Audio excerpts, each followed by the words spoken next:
the Isle of Man is the coolest race that I've ever seen, and you will never see anything like it anywhere else in the world except the Isle of Man.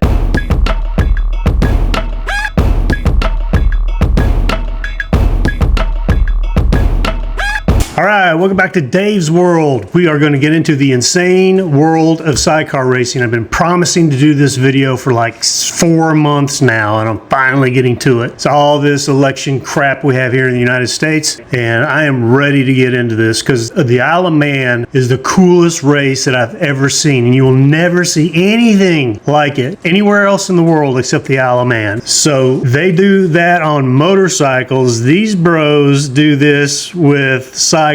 So a dude on a motorcycle and a dude like holding on next to him. So I'm super excited to get into this video. It's been long overdue. Appreciate you guys waiting for it. So without further ado, let's get into it. All right, so here we go. This is sidecar racing. It's absolutely crazy. They are three-wheeled bikes that can hit 150 miles an hour on the residential streets of the Isle of Man.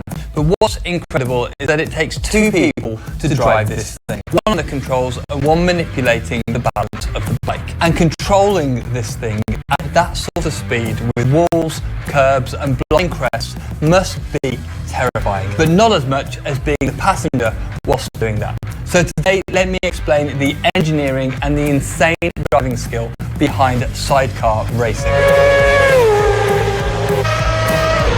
This is a Formula 2 sidecar, around 130 horsepower, 350 kilograms, including the riders, and a top speed of well over 160 miles per hour. They run standard 600cc 4-stroke bike engines and racing slicks. The speed they travel at is honestly astonishing. Now, sidecar racing is huge, with many different classes and events, from circuits like Brands Hatch and Alton Park to the scariest of them all, the Isle of Man Snaefell Mountain Course. The Isle of Man, statistically the most dangerous races in the world, and by quite some margin. The number of horrific crashes is endless, but despite this, hundreds of racers across bikes, superbikes and sidecars rock up every year to take it on. And whilst I do moan about organisers making tracks too sterile at the moment with massive runoffs, the risks at the TT are far higher than I personally would take. One misjudgment or one mechanical failure could send you off a hill or into a brick wall. The track weaves through tight island roads for 38 miles, with tight sections and more open, weaving sections where riders are flat out for minutes at a time. These sidecars manage an average of 120 miles per hour around these 200 turns. And to put this into perspective, the top class of superbikes, which are far, far lighter, manage this with a 130 miles per hour average. The TT is a time trial event that is held over a fortnight. 1 week of practice, and you're going to need every minute of that, and a week of races. They set the riders off 10 seconds apart. So whilst you are racing the clock, if you're quick, you have to put in some ballsy overtakes too. If you want to see loads of quality footage on this, check out the Three-Wheeling channel linked below. And thank you to them for supplying a lot of the footage for this video. And this track would be terrifying in a car, with 4 wheels and a roll cage, one driver, and the ability to take left and right-handed corners at the same sort of speed. But sidecars have none of these things. But before we get into it, some lingo. The sidecar itself is called an outfit. The person on the right is called the driver, and the madman who's hanging off the side is called a passenger. Anyway, from an engineering perspective, what makes these sidecars unusual is that they aren't symmetrical. They have 2 wheels in line and then one on the side. So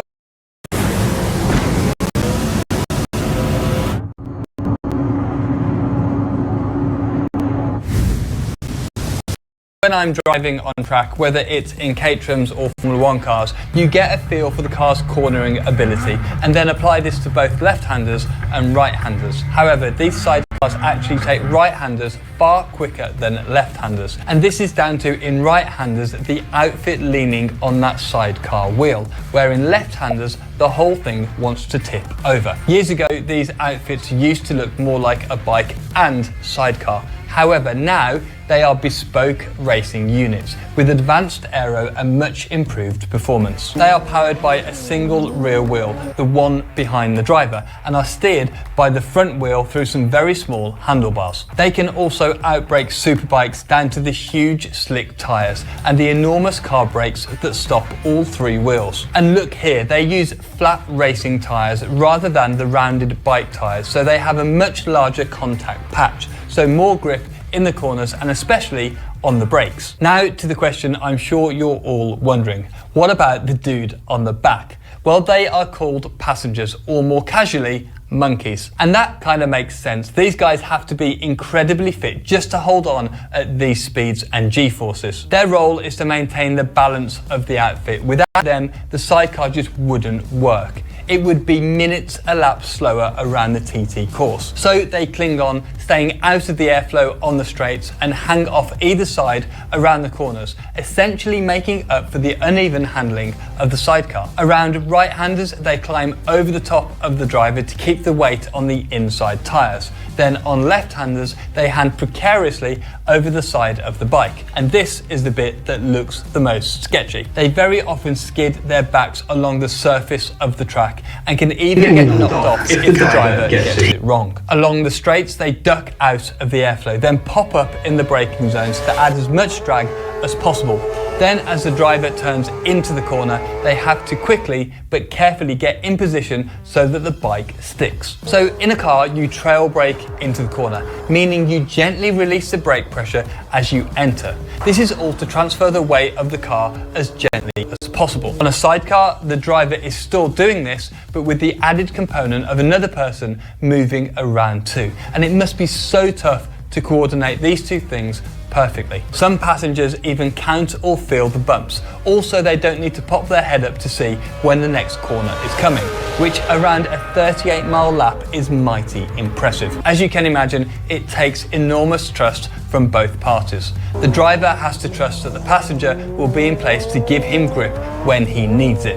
Then the passenger has to trust the driver that he's got his estimations right. The passengers hold on to a few specific handles. The main one is in the center of the bike. The riders hold this through the highest G sections, the braking zones, where they have to be up pretty high on the bike whilst the driver is on the anchors. Then there are several smaller holds around the sidecar for the cornering sections, as well as a specially shaped platform with places for the passenger to jam their foot in for grip. It really is like rock climbing at 150 miles per hour. Now, what I find mad is also what the driver has to do. It's not like a car where the grip is more predictable and the balance of the car is pretty steady. The most a car changes is when the tyres wear or the fuel burns off, both of which happen slowly and predictably. But on these bikes, if the passenger isn't in the right place at exactly the right time, the bike won't have the grips you expect it to. There really are two people steering these sidecars. But the thing I can't get over is the enormous risk that every driver takes on this track. Many of the riders have rituals where they hug their families every time they get on the bike at this track, even in practice. There are too many crashes, many of which are tragic, so you can imagine the nerves when sat at that start line. But as we all know, all motorsport can be dangerous, and we go into it knowing the risks. The skill, composure and dedication from these riders demands huge respect. One thing I had to find out was, how do you build up to doing this? How do you first learn the ropes in hanging off the side of a sidecar at silly speeds? Well, just like what karting is to single-seaters, miniature sidecars is to sidecars. These are awesome. They are called mini F1 sidecars and they race on kart circuits. The racing is brilliant with some awesome battles and some massive sends. You can really see how the passengers move the way around, getting on the inside of each corner, hanging way off the side of the outfit.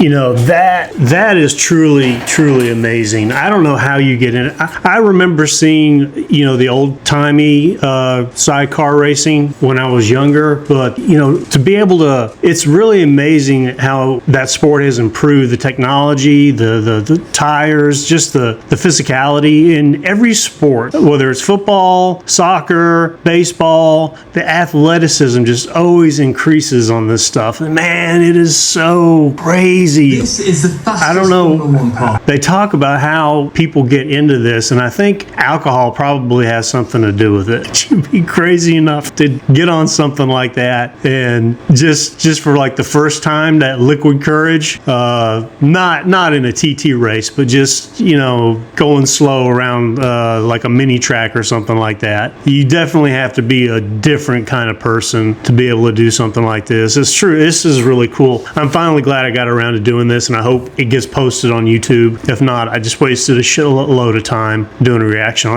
reaction on this. Excuse me. Anyway, appreciate you joining Dave's World. Like, subscribe, share, hit the notification bell. All that stuff helps support the podcast and keeps it going. And I just want to thank all the subscribers and people who view the videos. Really appreciate it. And I'll catch you on the next podcast.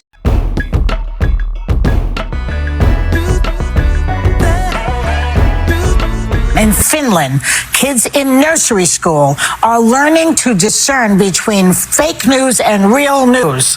When has Finland ever been the leader in anything in the world? That sounds so mean to Finland. I'm sorry.